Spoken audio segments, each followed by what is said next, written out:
you touched on it before, but again, the life of the academic is obviously you are the academic, you've lived the life, and you've talked about the writing and the research bits of it, and a little bit about the teaching, because I've seen your some of your lectures online where you do that break in the middle and so on, even even in the recorded version, so you can see that. And then there's the admin. How does all that fit together? Because I hear these days that there's an awful lot of admin, I get told, and for some academics, they don't seem to like the teaching as much as I'd expect them to do, but they say they don't like that. So how have you, when you look back at your time as a working academic, how have you balanced out those four elements: the teaching, admin, research, and writing? Well, the world has changed hugely since when I was at Oxford and was taught by Harry Pitt and James Campbell at Worcester College in History, for example. Neither of them did anything much except teach. A little bit of administration, just of the teaching course, and no doubt the governing body had its meetings occasionally about this and that, but not many. Hardly any paperwork and hardly any committees at that time in the 1960s. And not much, and hardly any publishing. If you were a medievalist, you published one or two articles in your life, and people knew you were a good teacher and that you were very brilliant.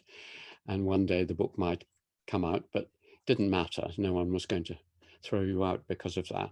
So James Campbell, until quite late in his life, hardly published anything but one or two articles. Just a couple of books later on. Harry Pitt published, I think, one smallish book on American history, but they threw themselves into teaching. They would teach enormously long hours by our point of view. In other words, sort of between 12 and 20 hours a week of supervisions, which is very intense teaching. They did still do the kind of supervisions where a student would come in and read an essay for 20 minutes, half an hour, so you could sit there, but they listened very attentively, and James at the end would say, had listened to every word and seen what you'd done wrong and comment on it, and Harry too. But to do 20 hours of that, and the pressure was increased by the time I was getting into teaching, because it was expected that the student would hand in the essay before. And so you would have to spend 20 minutes reading the essay. And then often they would hand it in afterwards. And that was even worse, because they would read it out and you'd have the intensity of the thing, and then you'd have another 20 minutes, half an hour. So each supervision, particularly if you prepared a bit, would actually be maybe up to 2 hours. And if you have 12 hours of that a week, on top of seminars which you're running, which take some time as well, and then your lectures and so on, it was a heavy teaching load, but at least everyone respected you. You were known to be a good teacher, and you were paid to be a good teacher. It was a medieval face-to-face system. What happened over time were two things. One is both Americanizations. One was that teaching was relegated to one part, and perhaps not the most important part of what you did, your research. The payment to the universities was based on research assessment exercises. So what books and articles you produced in peer-reviewed journals and elsewhere, or academic presses, would get your department money. That was from the 1990s that happened. And even before then, if you were going to be promoted within the system, at the beginning, Oxford and Cambridge were very, very level. There were a few professors, and that was it. Everyone else was a lecturer, and they were equal. And professors didn't have much higher status. Gradually, you get stratification in the universities, and you get promotions to readerships and professorships.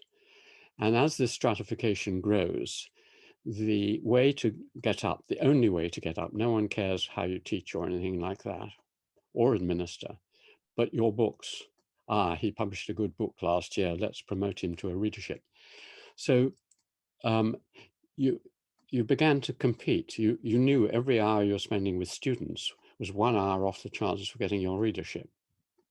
It wasn't that teachers didn't like teaching, although it is very stressful and not all teachers are very good at it. You're not taught to do it, of course, and so you fumble along, and many supervisors were hopeless, absolutely hopeless. But, you might enjoy it, but you couldn't enjoy it because the nagging in the back of your mind was, I should be getting that article, which I promised to this journal. If I don't get it in by Monday, and so there was a tension all the time, and particularly during term time, when you should be teaching and administering mainly, and yet, you've got that half-finished book that you started in your sabbatical, and you've got a deadline and so on.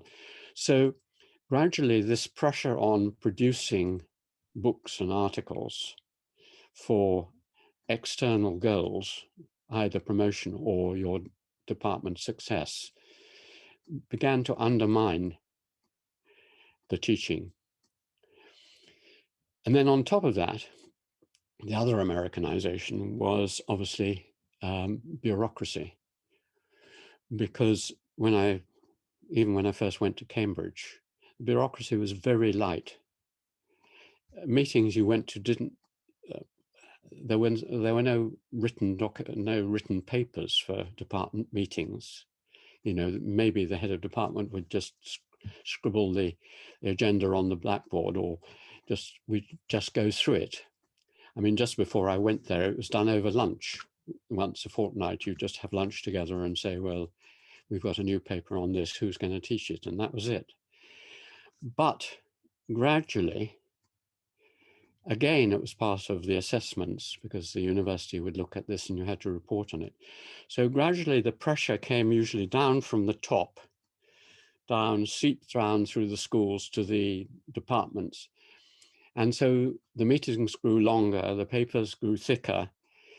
I first encountered this on a huge scale in the Social Science Research Council, which I sat on for some years.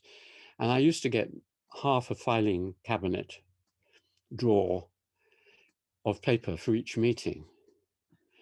And this was for various reasons to do with bureaucracy, accountability. Everything had to be on paper so you could have paper trails. Also because bureaucrats can't judge. They have no discrimination or no knowledge of the subject. And therefore they had to duplicate everything and make sure that everyone has everything. And so gradually, at the beginning of my time, you might spend 2 or 3 hours a week at the most on meetings. And by the end, you might be spending 1 day a week on meetings, at least. But one thing that, so you've got this tension between these different things and the balance shifting. One thing I learnt was that actually they're not necessarily fighting against each other. Once you begin to realize that, it makes it a bit easier. For example, teaching and research are not different.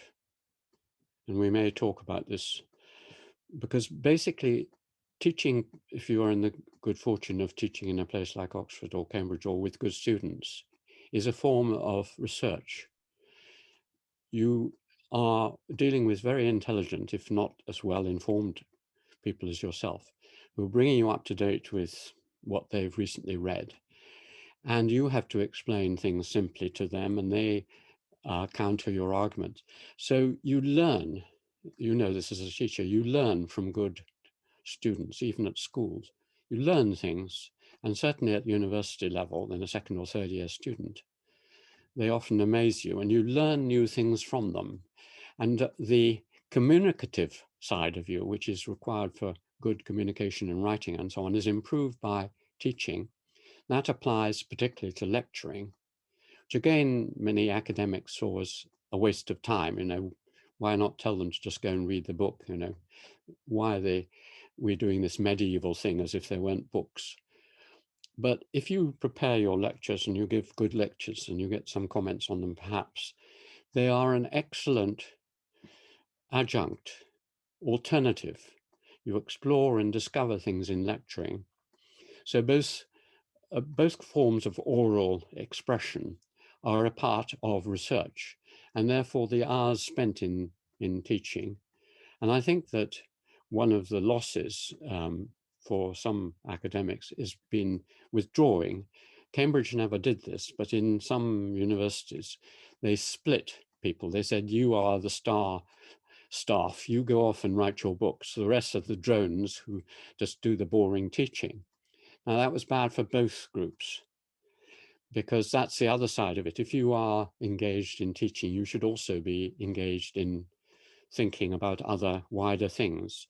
Students very quickly pick up from a lecturer or their supervisor if their minds are not active in discovering new things, because it's that excitement of being with a teacher, a lecturer, whatever, who suddenly says, I've just found out, I've just been to Nepal and this is what I saw.